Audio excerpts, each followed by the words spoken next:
AIMIM के chief और हैदराबाद के सांसद असद उद्दीन ओवैसी अब अपने पुराने रंग में आ चुके हैं।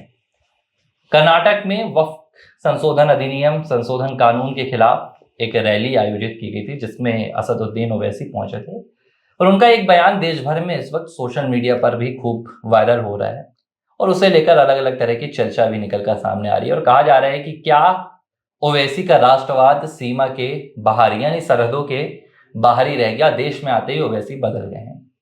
वक्फ की इस संशोधन जो रैली हुई थी संशोधन कानून के खिलाफ, उसमें ओवैसी कहते हैं कि प्रधानमंत्री नरेंद्र मोदी, और उनकी जुबान में कहूं तो उन्होंने कहा कि मोदी मस्जिदों को छीनने के लिए कानून लेकर आए हैं, मस्जिदों की जमीन छीनने के लिए कानून लेकर आए हैं और कोई माई का लाल हमसे हमारी मस्जिदों को नहीं छीन सकता है। तो कई सवाल उठते हैं कि भाई ओवैसी आखिर किस तरह की राजनीति करने पर उतारू हो गए हैं। वक्फ का जो पूरा मसला है वो फिलहाल सुप्रीम कोर्ट में लंबित है, मामला सुप्रीम कोर्ट में सुनवाई हो रही है और एक तरफ ओवैसी वक्फ को लेकर लगातार इस तरह की रैलियां कर रहे हैं। मुर्शिदाबाद में बंगाल में जो घटना हुई थी, क्या उसके बाद ओवैसी ने किसी तरह का सबक नहीं लिया? क्या देश की राजनीति के भीतर ओवैसी अपने उसी पुराने राग पर अड़े हुए हैं, जहां वो देश के हित में लाए गए किसी कानून के खिलाफ इस तरह की बातें करते हैं? नहीं, आप क्या चाहते हो कि वो लोकसभा में नहीं पहुंचे क्या और घर में बैठ जाएं क्या? आपका मकसद ये है क्या? जिस तरह से आप चर्चा कर रहे हो, भाई वो राजनीतिक दल के प्रमुख हैं, एआईएमआईएम के चीफ हैं, वो तो राजनीति नहीं करना छोड़ दें क्या? वोट जो है ना, देश के साथ खड़े होने से नहीं मिलते हैं। वोट लेने आप जाओगे तो जो लोकल मुद्दे होंगे उस पर आपको चर्चा करनी ही पड़ेगी। आपको वक्फ बोर्ड मामले पर चर्चा करनी ही होगी। उन्होंने कहा कि हमारे मस्जिदों को कोई हमसे छीन नहीं सकता। मैं इस बात पर उनकी इत्तेफाक नहीं रखता। देखिए, जो धार्मिक संस्थान हैं, जो धार्मिक स्थल हैं, उनका जितना दायरा है, कहने का मतलब अगर वो संविधान सम्मत हैं और सभी तरीके से अगर सही हैं तो मंदिरों को बिल्कुल स्थापित करना चाहिए।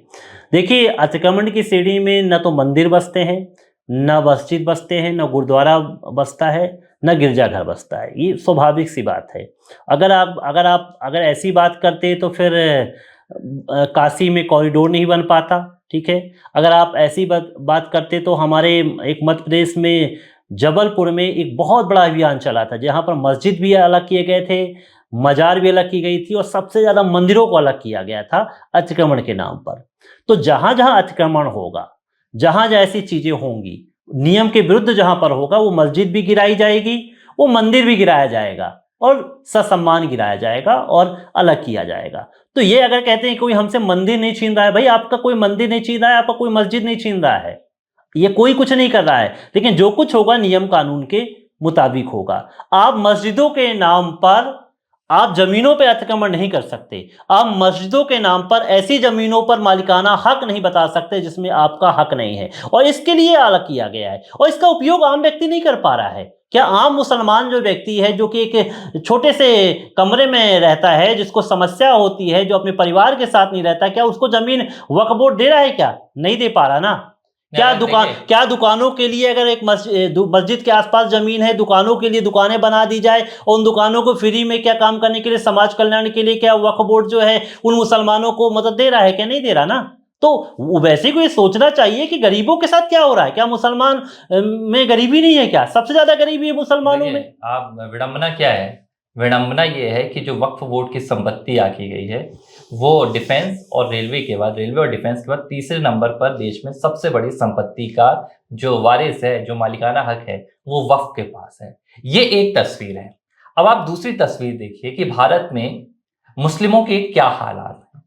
आप जाइए, आपको जो मुस्लिमों की जो तस्वीर निकल कर सामने आएगी, अगर 1% भी आपको वो मुस्लिम मिलेंगे जो एक बेहतर जिंदगी जी रहे हैं। लेकिन अगर 99% मुस्लिमों की बात की जाए तो जो मुस्लिम समाज है, उनके बच्चों के पास शिक्षा नहीं है, महिलाओं के पास पर्याप्त संसाधन नहीं है, घर नहीं चला पा रही हैं, जो पुरुष हैं जैसे तैसे छोटा मोटा रोजगार कर कर अपना जीवन यापन कर रहे हैं। तो सीधी सी बात है ना, आपने एक अच्छी बात बोली। कितने मुस्लिम है? आप देखिए कि सड़क के किनारे मुस्लिमों के घर आप जब देखेंगे, आप जाइए किसी शहर में देखिए, अलग ही नजर आते हैं, झोपड़ियां बनी हुई हैं। तो 70 साल में जो सरकारें थी देश में, उन्होंने तो मुस्लिमों का तुष्टीकरण की राजनीति के लिए इस्तेमाल किया। अपना वोट बैंक बनाकर रखा, और ये बात उन्होंने जानी कि अगर भैया मुस्लिम कहीं मजबूत हो गए, हमने मुस्लिमों के जीवन को संवार दिया, तो कल से ये हमें वोट देना बंद कर देंगे। तो जब तक गरीब रहेंगे, जब तक इनके पास खाने को नहीं होगा, पहनने को नहीं होगा, तब तक ये हमारे वोट बैंक बने रहेंगे। और वक्फ का कानून है, जो वक्फ का पूरा बोर्ड है, ये क्या कर रहा है? वक्फ के अंदर अलग से अपनी एक धर्रेशाही चल रही थी, अपने अपने दलाल बैठ गए हैं, वो अपना अपना निजी फायदा लेते हैं। मुस्लिमों के लिए नाम मात्र का भी कुछ नहीं हो रहा है। ओवैसी इस बारे में एक शब्द नहीं बोलते हैं। इस बारे में कौन बोल रहा है? इस बारे में प्रधानमंत्री नरेंद्र मोदी बोल रहे हैं। और देखिए, ये जो वक्फ का पूरा कानून, ये जो संशोधन कानून लाया गया, ये ऐसा नहीं आया कि रातों रात प्रधानमंत्री नरेंद्र मोदी पीएम आवास 7 लोक कल्याण मार्ग में बैठे थे और उन्होंने कहा कि चलो भैया अब वक्फ पर एक नया संशोधन लाया जाए। मुस्लिम वर्ग ने प्रधानमंत्री नरेंद्र मोदी तक आवाज उठाई। वो मुस्लिम वर्ग जो चाहता था कि भैया ये जो वक्फ की संपत्ति है, इसका सही उपयोग हो, जो असल में इसके हकदार हैं, जिनसे इन्हें फायदा होना चाहिए, उन तक ये पहुंचे। ये एक चंद लोगों की मैं वो कहूंगा ना, बपौती नहीं बन जाना चाहिए। और तमाम मुस्लिम लोगों की आवाज सुनकर प्रधानमंत्री नरेंद्र मोदी ने अपनी कैबिनेट से बात की, समितियों से बात की, और उसके बाद ये वक्फ संशोधन कानून लाया गया। दूसरी बात, छीनने का कोई प्रावधान नहीं है। संपत्ति अगर आपकी है, अगर मेरी कोई संपत्ति है, तो इस देश का संविधान, मुझे लगता है कि बैरिस्टर ओवैसी मुझसे बेहतर संविधान समझते हैं कि वो कोई छीन नहीं सकता। देखिए, इस देश में ऐसे ऐसे कानून हैं जो कहते हैं कि भैया अगर आप किसी जगह पर करीब 12 साल से भी रह रहे हैं, 10 सालों से भी रह रहे हैं, तो आप उसके मालिकाना हक के लिए संवैधानिक लड़ाई लड़ सकते हैं। तो फिर ओवैसी को इतना हल्ला करने की क्या जरूरत कि हमसे कोई छीन लेगा? ओवैसी अपनी जनता को, अपनी आवाम को क्यों नहीं बता रहे हैं कि भाई आपके पास संवैधानिक अधिकार है? सुप्रीम कोर्ट है ना, हाई कोर्ट है ना, सिविल कोर्ट है ना, कचहरी है ना, तो कोई बल के जरिए कैसे छीन लेगा? तो देखिए, राजनीति ओवैसी कर रहे हैं, अब इसमें कोई दो राय नहीं है, और उन्हें लग रहा है कि जो वक्फ का मुद्दा है उनके राजनीतिक वोट बैंक को गर्म रखेगा। बिहार में चुनाव भाई मैं बोल रहा हूं कि सीमित वर्ग के पास ये जो वक्फ संपत्तियां हैं क्यों है? ये जो संपत्ति आम जनता को क्यों नहीं दे रहा है वक्फ बोर्ड? उनके उपयोग के लिए क्यों नहीं ले रहा है? सिर्फ मस्जिदों में ही सीमित हो जाएंगी क्या? और आप मस्जिदों की सिर्फ बात करोगे, मैं तो गरीबों की बात करता हूँ ओवैसी साहब। आप तो कहते हैं ना कि मुस्लिमों का हमें कल्याण करना है, मुस्लिमों का आर्थिक स्तर उठाना है। तो आर्थिक स्तर कब उठेगा? आर्थिक स्तर तब उठेगा जब वो रोजगार करेंगे। रोजगार और किसी प्रकार का काम तब किया जाएगा जब ये वक्फ बोर्ड की संपत्तियां जो आपने इकट्ठा करके रखी, उसमें उद्योग घराने को लिए, उद्योग धंधे चलाइए। सिर्फ उद्योगपतियों के चक्कर में मत पड़े, आपकी जो बड़ी बड़ी संपत्तियों को उजागर करके रखें। क्या हो रहा है? बड़े बड़े मौलानाओं की ढेर संपत्तियां बनी हुई हैं, लेकिन एक गरीब मुसलमान वही छोटी सी दुकानों में काम कर रहा है और ये स्थिति सुधारने की बात कर रहा है। फिर कह देते हैं प्रधानमंत्री की भाई पंचर बनाने वाली स्थिति है। तो भाई पंचर बनाने वाली स्थिति से बेहतर करने के लिए ही तो ये कानून लाया गया है कि सबका उपयोग हो। भाई आप कल्याण की बात करो ना, मुसलमानों के कल्याण की बात करो ना ओवैसी साहब। आप ये क्यों कहते हो कोई संपत्ति दबा के बैठा है? इन संपत्तियों का उपयोग क्या जन कल्याण के लिए हो रहा है? देखिए, एक बात तो पहले ओवैसी को समझनी चाहिए कि 70 सालों में कितनी मस्जिदें छीन ली गई। भारत में हिंदू जो आबादी है वो बहुसंख्यक आबादी है, लेकिन भारत में दुनिया की सबसे बड़ी बड़ी मस्जिदें, सबसे बड़ी बड़ी मज़ारें और दरगाहें भारत में मिलती हैं। ओवैसी को ये बताना चाहिए कि कितनी मज़ारें छीन ली गई और कितना क्या हो गया। देखिए, सिर्फ भाषणबाजी करके अपनी जनता के जहन में ये बात डालने की कोशिश की जो सरकार है ये आपकी मदद। देखिए, वही है ना, दो चेहरे आ गए ना यहाँ पर कि हम देश के बाहर जाएंगे तो चलिए, हम तो फिर तो निष्पक्ष हो गए। जब हम निष्पक्ष हैं तो हम देश के हैं, लेकिन जब हम राजनीतिक हैं तो हम हर उस गलत बात को कहेंगे जिससे नुकसान हो देश का।